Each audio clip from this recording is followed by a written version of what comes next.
बिस्मिल्लाहिर्रहमानिर्रहीम। DTH news के साथ मैं हूं आपकी होस्ट सोनिया अशरफ और आज हम बात करेंगे पाकिस्तान में कोरोना वायरस के बढ़ते हुए केसेस के बारे में। इसलिए हमारे साथ प्रोग्राम में मौजूद हैं सीनियर सहाफ़ी अनवार अब्बासी, जो कि खुद कोरोना वायरस में मुब्तला रह चुके हैं और कई दिन अस्पताल में गुजारने के बाद सेहतयाब हुए हैं। Thank you so much sir, आपने हमें ज्वाइन किया। सर, आपको जब पता चला कि आपको कोरोना वायरस है तो आपका रद्द-ए-अमल क्या था और आपको कैसे पता चला कि आपको कोरोना वायरस है?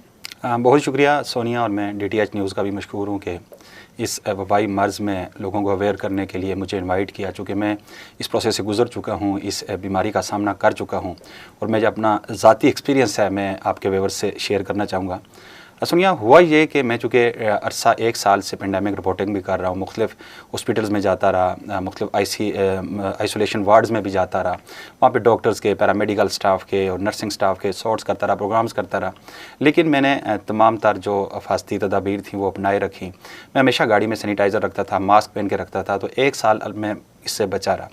अमूमन ये कहा जाता है, आजकल भी ये कहा जाता है कि जो हिफाजती तदाबीर हैं वो आप अपनाए रखें, सोशल डिस्टेंसिंग रखें, इसके अलावा मास्क पहनें, हाथों को सैनिटाइज़ कर लें। तो ये हम लोग एक कान से सुनते हैं और दूसरे से निकाल देते हैं, इसको सीरियस नहीं ले रहे। और बहुत सारे इलाकों में, मतलब देही इलाकों में तो कोई इस चीज़ को मानने को तैयार नहीं है कि ये कोरोना है भी। लेकिन जो लोग इससे गुजरते हैं, इस बीमारी का शिकार होते हैं, उन्हें अंदाज़ा होता है कि ये किस कदर लिथल ये जो बीमारी है, जो डिज़ीज़ है, इसका जो सामना कर रहा होता है। मैं भी ज़िंदगी मौत की कश्मकश से वापस आया हूँ। आपने क्वेश्चन किया कि आपको पहले जब पता चला तो आपका रद्द-ए-अमल क्या था। हुआ ये कि मैं चूँकि गांव में मेरे चचा जान की डेथ हो गई, मैं बेसिकली एबटाबाद के गांव में वहाँ से बिलोंग करता हूँ, तो डेड बॉडीज़ यकीनन हमें वहाँ पे ले जाना पड़ी गांव में, चूँकि यहाँ पे RIC में उनकी डेथ हुई थी। तो वहाँ पे हम गए तो डेथ के जब वहाँ पे लोग, चूँकि हमारे जो ट्राइब्स में जब वहाँ की किसी डेथ होती है तो दूर दराज से जो आपके रिलेटिव्स हैं, जितने भी इलाके के लोग हैं, वहाँ पे ताज़ियत के लिए आते हैं। मैं वहाँ पे गया तो मैंने मास्क वगैरह पहन रखा था, सैनिटाइज़र मैंने अपनी जेब में रखा था। लेकिन वहाँ चूँकि जिस तरह की रवायात हैं, वहाँ लोग मास्क वगैरह नहीं पहनते, सैनिटाइज़ नहीं करते हाथों को, डिस्टेंसिंग नहीं होती, जो समाजी फासला है वो नहीं रखते। मैं जब वहाँ पे पहुँचा तो मुझे बहुत सारे दोस्तों ने, वहाँ के मकामी दोस्तों ने कहा कि यार देखो, लोग आपके पास आ रहे हैं अपने चाचा की ताज़ियत करने, तो आपको ये मास्क वगैरह उतार देना चाहिए, मतलब अच्छा नहीं लग रहा। वहाँ के लोगों को शायद ये चीज़ को फ़ील करते हैं। तो मैंने 2-3 दोस्तों से बात सुनी, तो उसके बाद मैंने, मतलब वहाँ पे ये है कि आजकल तो ये सख्ती से कहा जा रहा होता है कि आप समाजी फासला रखें, आप किसी से हाथ ना मिलाएं, हग ना करें। तो वहाँ पे जो दोस्त आ रहे थे या जितने भी रिलेटिव्स आ रहे थे, वो सारे चूँकि हग करते हैं, गले मिलते हैं वहाँ पर। तो अब चूँकि एक खुलूस से बंदा आके आपको मिल रहा हो, तो वहाँ पे मैंने भी अपने वो यूँ समझ लें कि मेरी भी गलती थी कि वहाँ कि मैंने वो जो आके मिल रहा था गले में, उससे मिलता रहा। सोशल डिस्टेंसिंग मैंने वो सारी वो ख़त्म होगी। तो हुआ ये कि तकरीबन मगरिब के वक्त मुझे अंदाज़ा हो गया कि मैंने बड़ी गलती कर दी। उसके बाद हल्का हल्का फ़ीवर मुझे स्टार्ट हुआ। इसके जो सिम्टम्स हैं, जो नेशनल सिम्टम्स हैं, उसमें ये होता है कि आपको पहले फ़ीवर हल्का सा स्टार्ट होगा, आपके गले में खराश सी, मतलब हल्का सा पेन मतलब आपको महसूस होगा, भारी सा गला होने लग पड़ेगा। उसके अलावा जो आपकी ये पिंडलियाँ हैं, टांगों में आपको हल्का हल्का पेन जो है वो होगा, लाइट सी आपको कफ होगी। तो ये समझें कि आपको इन तीनों में से अगर एक भी सिम्टम्स है ना, तो आप ये समझें कि आप कोरोना का शिकार हो चुके हैं। मुझे अंदाज़ा हो गया था कि मैं शायद कोरोना का शिकार हो चुका हूँ। वहाँ मैंने अपने जो मेरे रिश्तेदार वगैरह थे उन्हें बताया कि मैं सस्पेक्टेड हूँ, हो सकता है कि मुझे पॉजिटिव कोरोना हो। मुझे टेस्ट वगैरह तो नहीं कराया, लेकिन मुझे अंदाज़ा है कि मैं सस्पेक्टेड हूँ। मैंने अपने तौर पर अपने आप को क्वारंटाइन कर लिया अलग से ना। मैंने फिर लोगों से हाथ मिलाना, या मैंने एक फासला रख लिया, मैंने कहा मेरे करीब कोई ना आए। तो मैं फिर रात मुझे शदीद फ़ीवर हुआ, मतलब मेरे चेस्ट में मुझे पेन भी हुआ। और उसके बाद दूसरे दिन मैं सुबह उठा तो मुझे अंदाज़ा तकरीबन 100% मुझे यकीन हो गया था कि वहाँ गांव में, चूँकि वहाँ पे कोई हॉस्पिटल करीब नहीं होता, तो मुझे अंदाज़ा हो गया था कि मुझे वो कोरोना वायरस हो चुका है। मैंने साथ ही मेरी छोटी सिस्टर का घर था, वहाँ पे उसके रूम में मैं अपने आप को क्वारंटाइन कर लिया। और चूँकि हमारी वहाँ की ट्रेडिशन है कि अगर आपका कोई रिलेटिव जो क्लोज़ जिसकी डेथ होती है, तो 3 दिन आपको वहाँ पे रहना पड़ता है, जो स्वयं करा के उसके बाद वापस आना पड़ता है। तो मैंने भी इसी को फॉलो किया और मैंने अपने आप को एक अलग रूम में क्वारंटाइन कर लिया। वहाँ पे जो वही होता है इब्तदाई तौर पे, जिस तरह बताया जाता है कि जी आप यखनी लें, कावा लें, इस तरह की चीज़ें, और साथ पैनाडोल में लेता रहा 3 दिन। लेकिन मेरा फ़ीवर कंट्रोल नहीं हो रहा था, मतलब 3 दिन मुझे काफ़ी शदीद किस्म का फ़ीवर हुआ। तो उसके बाद चौथे दिन मैं जब आया, इस्लामाबाद आया, तो मैंने सबसे पहले जाके अपना टेस्ट करवाया, तो वो पॉजिटिव था। पहले तो मुझे इतना वो डर खौफ इतना नहीं था, लेकिन एक फितरती बात है कि आप जब इस बीमारी के मतलब आप बार बार जाकर बात सोशल मीडिया पे, टीवी पे या बात कर रहे हो, इंसान ऐसे जब खुद शिकार होता है तो यकीनन एक वो बंदा शॉक्ड सा होता है। मैंने जब मैंने वो देखी उसकी रिपोर्ट तो पॉजिटिव था, मैं शॉक्ड सा हुआ, मुझे फील हुआ कि मतलब मैंने बहुत बड़ी गलती कर दी। तब मैंने फिर वहीं घर में मैं अलग रूम में क्वारंटाइन हुआ। मैंने घर वालों से कह दिया कि हाँ, मैं जब गांव से वापस भी आया ना, आल्दो कि मैं खुद ड्राइव करके लाया, मेरी फैमिली मेरे साथ थी, लेकिन मैंने अपनी फ्रंट सीट पे किसी को बैठने नहीं दिया। मैंने मास्क पहने रखा और मैंने घर वालों सबसे कहा कि मेरी फैमिली साथ थी, मेरे बच्चे थे, मेरी मिसेज थी, मेरी मदर थी। मैंने उनसे ये कहा कि आप भी मास्क पहन के रखें। तो घर पहुँचे तो उस वक्त मेरे फैमिली में कौन कौन मुतासिर हुआ कोरोना वायरस से, और क्या क्या अलामात ज़ाहिर हुई? अच्छा, फैमिली में मेरी मिसेज़ वो तीसरे दिन उसे भी फीवर हुआ और उसने भी बताया कि मेरे गले में सोजिश है और वो वही सिम्टम जो आपकी टांगों में पेन होता है। तो मुझे भी अंदाज़ा हो गया था वो भी पॉजिटिव। उसका नेक्स्ट डे मैंने वो करवाया, वो टेस्ट करवाया तो वो भी पॉजिटिव थी। इसके अलावा मेरा छोटा भाई था, उसको भी हुआ। मेरी एक भाभी हैं गाँव में, तो उनको भी हुआ। मतलब 4 फैमिली मेम्बर्स को हुआ। और ऐसे में बड़ा मुश्किल हो जाता है कि अगर मतलब एक से दूसरे आपके फैमिली मेम्बर को अगर इस तरह का खुदा न खास्ता ये बीमारी लाक हो जाए तो फिर बड़ा मुश्किल होता है घर में कंट्रोल करना। फिर बच्चों को अलग क्वारंटाइन करना पड़ता है। मतलब 2 मेंबर हैं, अगर उनको हो चुका है तो उनको अलग अलग क्वारंटाइन करना पड़ता है। अच्छा, मेरे साथ कुछ थोड़ा सा डिफरेंट था। मेरी मिसेज़ को तो सिर्फ वो कोविड हुआ, मतलब उसका अल्हम्दुलिल्लाह, चूँकि ये जिस तरह की तहकीक है कि ये 2 या 2.5 दिन आपके ये गले में रहते हैं ये जर्म्स, उसके बाद अगर आप एंटीबायोटिक वगैरह या आपके एंटीबॉडी स्ट्रॉन्ग्स हैं तो उनकी स्ट्राइक होती है गले में, उसके बाद उनको तोड़ देते हैं, फिर ज़्यादा वो आपके लंग्स तक नहीं जा सकते।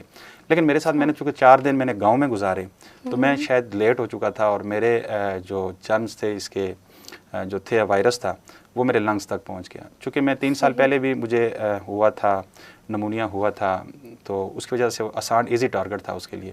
तो उसके बाद मुझे अंदाज़ा हो गया कि आहिस्ता आहिस्ता मैं हर एक डॉक्टर के पास गया, उन्होंने मुझे एंटीबायोटिक्स वगैरह दी, दवाएं वगैरह दी। उसके बाद उन्होंने ये कहा कि मतलब आप रेस्ट करें घर में ही रह के और ये चीज़ें आप इस्तेमाल करें तो इंशाल्लाह ठीक हो जाएंगे। सर सही, जैसे आपने अस्पताल में काफ़ी दिन गुजारे और आपको जो है वो कोरोना वायरस की वजह से आपके लंग्स भी मुतासिर हुए, तो ऐसे कौन से मसाइल थे जो आपको अस्पताल में दरपेश आए इतने दिनों में? देखें सोनिया, मैंने चूँकि मेरे बहुत सीनियर दोस्त हैं, टिका खान सानी एक जर्नलिस्ट है, तो जब मैं घर में 2 दिन क्वारंटाइन रहा तो मुझे फ़ील हुआ कि मेरी ऑक्सीजन लेवल में, चूँकि ऑक्सीमीटर साथ मैंने रखा था, तो मुझे डॉक्टर ने बताया था कि आपकी अगर बिलो 90 आए आपकी ऑक्सीजन तो आपको हॉस्पिटलाइज होना पड़ेगा, चूँकि उसके बाद आपको ऑक्सीजन की ज़रूरत होगी। ऑक्सीमीटर मैंने यहाँ पे डॉक्टर लियाकत हैं, पिम्स के सीनियर डॉक्टर हैं, कोरोना को डील कर रहे हैं। मैं उनके पास यहाँ पे एक निजी क्लिनिक है, वहाँ पे गया तो उन्होंने मेरे HR स्कैन और एक्सरे वगैरह किए, तो उन्होंने कहा कि आप पूरी तरह आपके जो लंग्स हैं मुतासर हो चुके हैं, आपको ज़रूर अब होना पड़ेगा, हॉस्पिटलाइज होना पड़ेगा। क्योंकि मैंने वहाँ पे रात 3 बजे तक रहा, मुझे वहाँ पे बेड नहीं मिल सका। उसके बाद रात को मैं घर आ गया। सुबह में उठा तो मुझे शदीद घुटन महसूस हो रही थी। मुझे अंदाज़ा हो गया था कि मेरी ऑक्सीजन लेवल कम है। मैंने ऑक्सीमीटर पे देखा तो मेरी तकरीबन 80 तक वो आ चुकी थी। तब मैंने एक दोस्त को फ़ोन किया, उसने कहा जी आपको फ़ौरी इसी वक्त एम्बुलेंस मंगवानी चाहिए और हॉस्पिटल जाना चाहिए। अच्छा, एक बड़ी हमारी एक परसेप्शन बनी है लोगों की कि हॉस्पिटल नहीं जाना चाहिए, हॉस्पिटल में टीका लगा के मार देते हैं, ये चीज़ें होती हैं, बड़ी नेगेटिव परसेप्शन है, ये लोग बिल्कुल गलत है।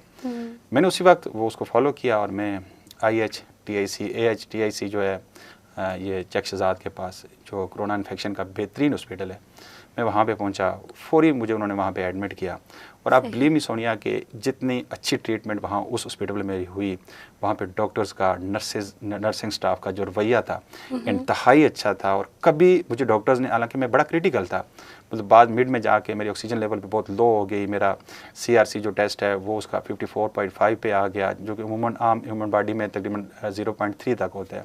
मुझे अंदाज़ा था कि मैं काफ़ी स्फेयर हूँ, लेकिन डॉक्टर्स ने मुझे किसी मौके पे भी मुझे ऐसा डिसहार्ड नहीं होने दिया।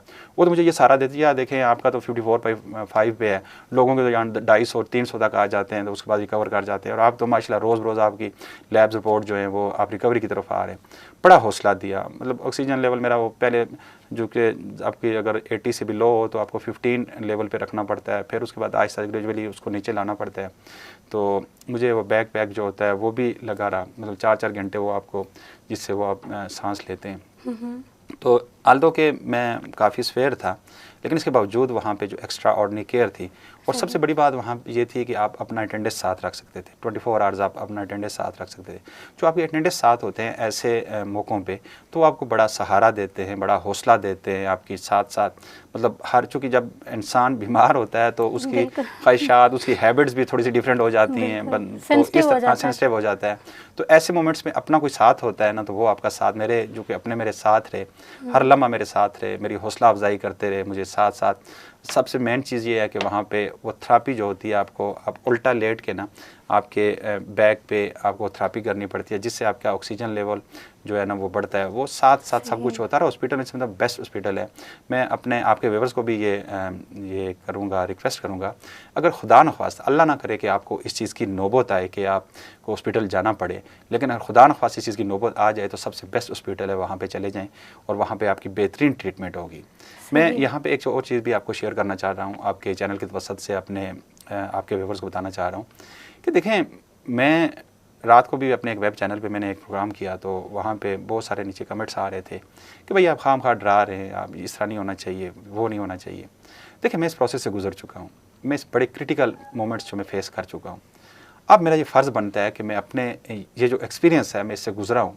मुझे 17 दिन हॉस्पिटलाइज रहना पड़ा, हॉस्पिटल में रहा था। मुझे कोई आस उम्मीद नहीं रही थी कि मैं वापस जाऊँगा।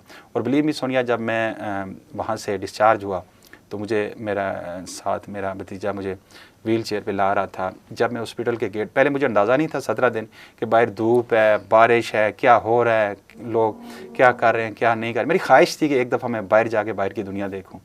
इंसान को अपनी ज़िंदगी का, अपनी इसका सेहत का एहसास उस वक्त होता है जब वो बेड पे होता है वहाँ पर, और ख़ासकर इस तरह की।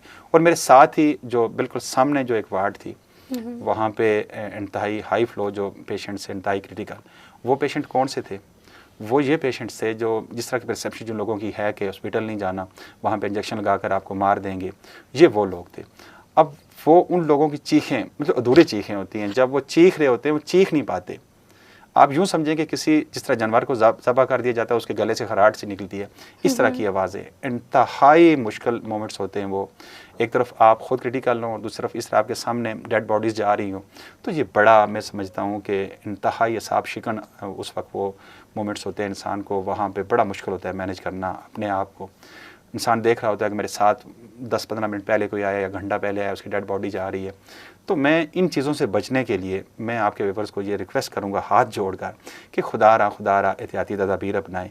आजकल इस चूँकि जो दौर में भी जो थर्ड वेव है इंतहाई ख़तरनाक साबित हो रही है, इसमें कैजुअलिटी रेट्स भी बढ़ गए हैं, और उसके अलावा मतलब आप देख रही हैं कि लोग फिर भी एहतियात नहीं कर रहे।